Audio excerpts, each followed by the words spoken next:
Hey everyone, welcome to a new video. So today we're going to be looking at some of the most underrated champions in League, especially in terms of solo queue. I've done it a bit differently from the normal underrated videos I do, just because the season is kind of coming to the end now. You've only got a couple of months left to climb for that final border and that final rank. So I've tried to pick ones that people don't really play very much, but you can kind of abuse if you want to. I've got 12 today that we're going to look at, and let's jump into our first one, which is going to be Galio. He has a really low play rate, and this is even lower than before since the grounding on his W, which means it kind of took away the support role for him. It took away the playmaking element, and you can't really like flash taunt or do anything. I say do anything, you can't like actually engage a fight like that, but in compensation they buffed his damage on almost every single part of his kit with a lead. This is absolutely insane now, and you can roll over champions. The main strength that you have is that you're an amazing roaming champion, right? It's very hard to gank his team or make a play in the side lane, like either bot or top lane, because Galio will probably join it. The other side to that as well is that he's got very high wave clear with his passive and with his Q, so he always is going to roam first. He's going to shove the wave out. It kind of contains the enemy mid laner so they can't roam, and he has the control. So when you try and have a gank bot lane or something like that, like he easily can just be in a position to move down already and kind of counter it straight away. He does get pretty tanky still. It's not easy to kill him, especially with the aftershock on there. So it's not easy to deal with the Galio, especially when ahead. You can't really dive on him, and you can't dive on his team, or he's going to slam into the ground with his ultimate.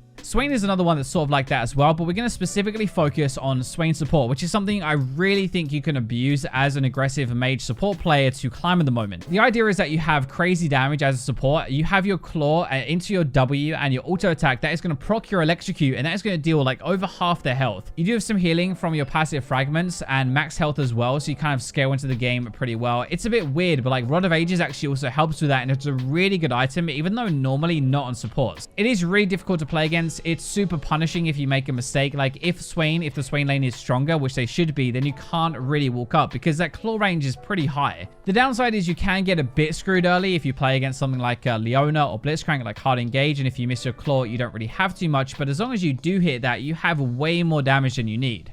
So next up, we have probably one of the most aggressive junglers at the moment, which is Rek'Sai. You've got a very easy jungle clear with your Q AoE, which is kind of the first step. Especially for Rek'Sai, it's so important because you want to spend a lot of your time ganking, right? And there are loads of different gank positions that you have because you can tunnel behind people. If you really want to double down on early aggression, you can take your Halo Blades as well. It lets you proc stuff like way quicker in a gank, and you'll burst so much harder, which is really why you're kind of picking Rek'Sai over anything else. You have the kind of vision stuff with your passive, which is a little bit cool. You have some good like sustain with your passive as well when you're tunneled, but honestly most of this is going to be ganking a lot and then killing everyone. One of the most underrated parts recently as well was a change to your ultimate that increased the reliability of it. So you basically just can't flash it anymore. You can't really dodge it. If she has it on you, you're going to take that damage, and it makes her like a lot easier to get those kills. She is supposed to be weaker later, but honestly I would say you can one-shot carries in a knock-up even without your ultimate, and once you're at that kind of point, you can really 1v5 a game.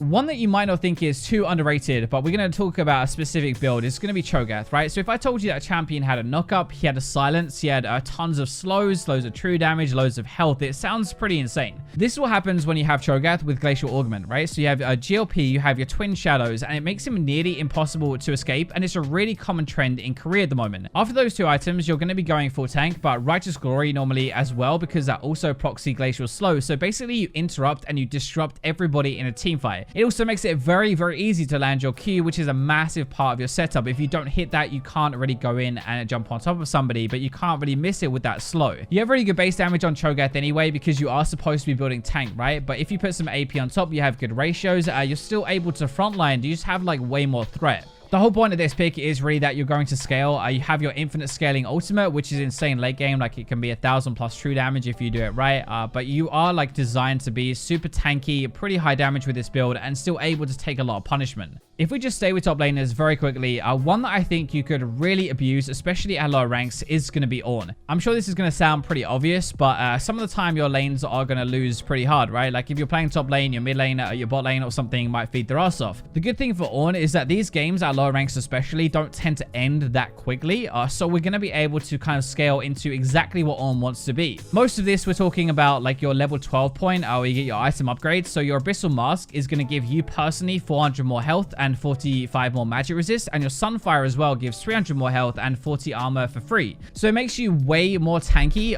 but even just if we like dial it back a little bit to the lane phase, you can actually win. It sounds really weird because you don't see Ornn pop off a lot, but he has stupid amounts of maximum health damage with his passive and W, so you can actually kill people as long as you kind of layer it properly. There is loads of crowd control for Ornn, so he's going to survive a long time. He's a really good frontliner. Plus, I don't know if many people know this, but his passive actually gives him 10% more armor and magic resist from any source, whether it's items, runes, or scaling, so he gets really tanky. The Masterwork items, though, going back to that, they are actually insane, and they're so underrated in terms of power and gold value. So, like, when you get to that point, you're boosting your team massively, and you can really make a comeback. Next up, we have the strongest champion in this entire video. Like, he is absolutely insane right now and a really good pick as well. But that is going to be Zac Jungle. So he is still really underrated, even though some people are using him now. But he got a really good buff with this ultimate that allows for better healing as you rank it up. So in team fights, you're surviving for even longer with the Spirit Visage as well, and the more items that you get. Starting off with his jungle clear, you have a really good start with your W and your passive to keep you very healthy. So it's very easy to play for sure. Even if you're not the best Zac, you're going to have a pretty good, like, at least farming speed. Your slingshot, your E, is really long range. It's very easy to gank. This is why you max it first, and you have this late game engage that is probably better than almost any other, or at least further, I guess. The thing that Zac brings that most others don't, which is so underrated, is a lot of disruption in team fights. You can basically make an AD carry do nothing. By the time you jumped in with your slingshot and you reached them at the back line, by the time you've got your Q on them as well and pulled them back and then knocked them up with their ultimate, like, that is a huge amount of time that they haven't been able to do any damage. The idea really is that late game, you're kind of trading yourself, which is your jungler, for the enemy AD carry and basically like nullifying, I guess. And that trade is something that I would take on my team like every single time. For our next pick, we're going to make a complete U-turn here, and we're going to go back to something that is probably like actually anti-team play. So like it's actually not the best thing to have on your team. Like it doesn't really interact very well, but Dinah just one-shots everything. She's a very high burst assassin, right? She can literally one-shot from one item, maybe two, I guess, if you push it, but it's not difficult to do it either. You do have some sustained damage with your passive and your shields, especially when ahead as well. So it's not just blow your load and that's it like some other assassins, but this really works in like a split push scenario or kind of like 1v1. The good thing about her as well is that you have a pretty like basic low skill floor, so you can pick her up and do pretty well, but you also have a relatively high skill ceiling. You can like flash E, which is a pretty cool animation cancel for that. You can do like, a lot with roaming, a lot with like setting up traps and stuff, like knowing when to actually go in, because most of the time you do have damage to kill people. It's just about recognizing you can do it. You can really easily get out of control if you have a lead and you start to roam around, and this is why I think especially she's really good at lower ranks. Next up, we have another mid laner, but this is, again, actually the opposite, really. Anivia is, like, super safe in the lane phase with her egg. She's more about control rather than burst. So one of the cool things that I really want to touch on that I think is underrated is her stun setup for fights and her wall as well that can kind of catch enemies out of position. It's a really big way to have, like, more impact in a game to show how good you are, and you're going to have a much higher win rate on Anivia when you can do this. That isn't really going to show on any stat size. You have really good scaling with Anivia as well, because you have Rod of Ages and Seraphs as well. So the early is all about getting those two items and then stacking them up. There isn't really much pressure to do anything. You just need to buy those items and let them do their thing.